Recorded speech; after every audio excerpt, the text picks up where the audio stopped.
1 মে তাৰিখৰ পৰা নিৰুদ্দেশ হৈ আছে জাগিৰোডৰ হিন্দীঘৰ গাঁৱৰ গোবিন্দ থাপা নামৰ এজন যুৱক। পুৱাই নিজৰ চাইকেলখন লৈ কামলৈ ওলাই গৈছিল যুৱকজন। কিন্তু বিগত প্ৰায় 9 দিন ধৰি যুৱকজন ঘৰলৈ উভতি নহা তেতিয়া মৰ্মাহত হৈ পৰিছে যুৱকজনৰ বৃদ্ধ পিতৃ-মাতৃৰ লগতে পৰিয়ালটো। দিন হাজিৰা কৰি বৃদ্ধ পিতৃ-মাতৃৰ লগতে দৰিদ্ৰ পৰিয়ালটো পোহপাল দি আহিছিল প্ৰায় 28 বছৰীয়া গোবিন্দ থাপাই।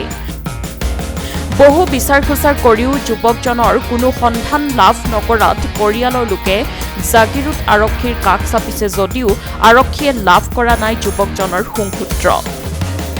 যদি কোনো সদাশয় লোকে যুৱকজনৰ সন্ধান লাভ কৰে তেনেহলে জাগিৰোড আৰক্ষী থানা, সীতাজখলা দুগ্ধ উৎপাদক সমবায় সমিতি অথবা 7099932368 এই নম্বৰত যোগাযোগ কৰিবলৈ কাতৰ আহ্বান জনাইছে পৰিয়ালটোৱে। মোৰ মহা কুল বাহাদুৰ থাপা, তেখেতৰ ল'ৰা গোবিন্দ থাপা যোৱা 1 মে'ৰ পৰা যোৱা বুধবাৰে তেওঁ কামলৈ ওলাই গৈছে চাইকেলখন লৈ, আৰু সিদিনাৰ পৰা আজিলৈকে তেওঁ ঘৰলৈ ঘূৰি অহা নাই। ঘূৰি নাহাত মাক দেউতা এতিয়া বয়স হৈছে, তেওঁলোকে বৰ চিন্তিত।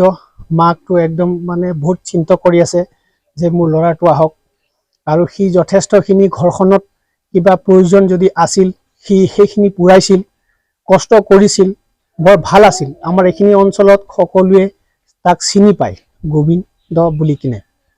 তো সেই ল'ৰাজন ঘূৰি নাহাত এই বৃদ্ধ মা দেউতাই বৰ কষ্ট পাইছে।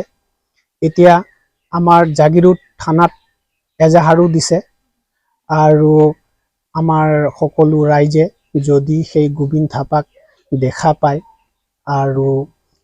পায় আমাৰ হিন্দীঘৰ আজুৰি বুলি কয়, আৰু হিন্দীঘৰ আমাৰ গাঁও, আমাৰ আমলিঘাট দুগ্ধ উৎপাদন কেন্দ্ৰ আছে আমলিঘাটত, তাত তেওঁলোকে আহি যদি খবৰো দিয়ে আমাৰ মানুহ গৈ তাৰ পৰা লৈ আহিব।